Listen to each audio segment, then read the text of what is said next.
When the Pharisees with some scribes who had come up from Jerusalem gathered around Jesus, they observed that some of his disciples ate their meals with unclean, that is, unwashed hands.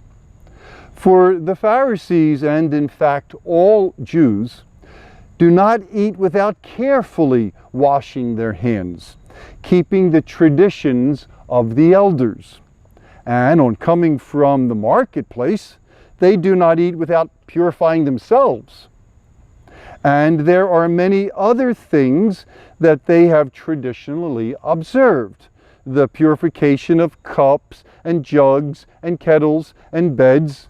So the Pharisees and the scribes questioned him. Why do your disciples not follow the tradition of the elders, but instead eat a meal with unclean hands? He responded, well did Isaiah prophesy about you hypocrites, as it is written, this people honors me with their lips, but their hearts are far from me. In vain do they worship me, teaching as doctrines human precepts. You disregard God's commandment, but cling to human tradition.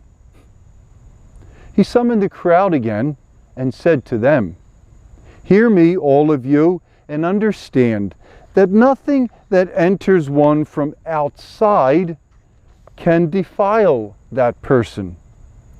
But the things that come out from within are what defile.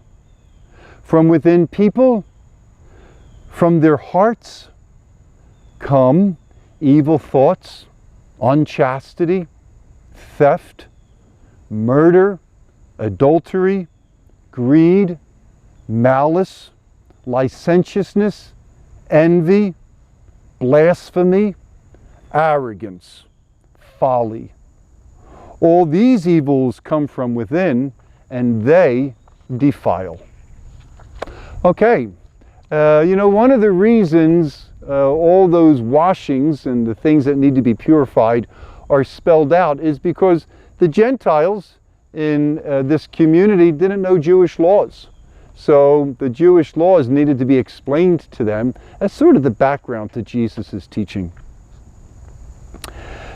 Today's gospel teaches us about religion being reduced to following laws and just fulfilling obligations. And that's not what religion is. It's not what Judaism was meant to be. It was meant to be a religion of love, allowing God to love the Jewish people and the Jewish people loving God. But unfortunately, like many religions and sometimes our own Catholic Christianity, it got reduced to laws. And the problem with laws and obligations and statutes and decrees is that they allow us to do the minimum instead of the most. It's like if we just do this, then we'll be fulfilling our obligation. And it kind of inspires a spirit of minimalism. So this is what I'm going to encourage you to do this week. Go beyond what is expected of you in everything you do. Don't be minimalistic in anything. Go beyond what is expected of you in everything. So listen, go beyond what is expected of you in religion and in your faith. Well, of course we're supposed to go to church on Sunday and we're supposed to avoid mortal sins, but religion is so much more than that.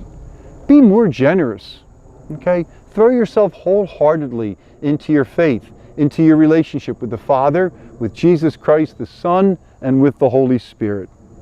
Okay, next, go beyond what is required of you in your family. So husbands and wives, just don't do what you kind of need to do as a spouse.